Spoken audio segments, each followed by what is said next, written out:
Coming into the 2023 season, many people wondered how the Green Bay Packers would do. I mean, it was their first season without Aaron Rodgers after 18 seasons, and it was Jordan Love's turn to prove he's the guy. A few weeks into the season, and it didn't look good for Love or the Packers. They started the season 2-5, and everyone was writing them off as a team to be searching for a new QB in the next season's draft. Love had only thrown 11 touchdowns and 8 interceptions by that point. Not good stats for a QB trying to earn a new contract and prove himself. However, Jordan Love was drafted in the first round in 2020. He was drafted with some pretty big name players. That's the same draft class as Joe Burrow, Jalen Hurts, Justin Herbert, and Tua. All of those other quarterbacks have started and taken their teams to the playoffs while Love has barely any playing time. Many Packers fans were upset that they invested a first round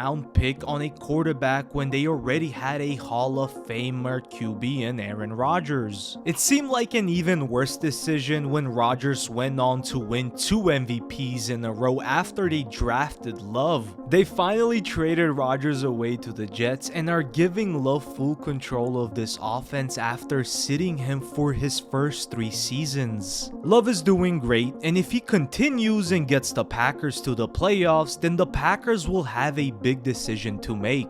This isn't the first time something like this has happened. Actually, this is starting to look like a normal thing for the Packers. Way back in 1992, the Packers gave Brett Favre a shot and he rewarded them with 16 great seasons and a Super Bowl win. In 2005, the Packers drafted Rodgers in the first round. Rodgers sat behind Favre for 3 seasons, just like Love did behind Rodgers. Rodgers started off slow but ended up being a Hall of Famer quarterback and bringing another Super Bowl win to Green Bay. The Packers have been just great at the quarterback position. Starting with Favre back in 1992, the Packers are barely on their 3rd quarterback to start the season. During that time, some teams like Browns, Jaguars, Bears, and Buccaneers have had more than 10 quarterbacks start their seasons. The Packers literally have had 2 Hall of Famer quarterbacks and might have their 3rd, while other teams haven't had one in their franchise history. But for Love to be considered a great quarterback, he has to take the Packers to the playoffs and even win a Super Bowl. Now, the Packers are 6-7 after a surprising loss to the Giants, and they don't have difficult games left in the season. I mean, don't get me wrong, every NFL game is hard. There is no such a thing as an easy win, and the Packers have the Buccaneers, Panthers, Vikings, and Bears left to play on their schedule, but they currently hold a playoff spot. If Love doesn't take the Packers to the playoffs, then the Packers will have a decision to make during the offseason. However, they did make a smart decision this past offseason. They declined the 5th-year option on his rookie deal. Instead, that gave him a 1-year extension, and that has incentives and could pay him more than the 5th-year option. That means no matter how he does over the rest of the season, they have 2024 to see if they could do it a 2nd time in a row. If he takes this team to the playoffs this season and again next season and shows promise, then Love could be the next legend for the Packers.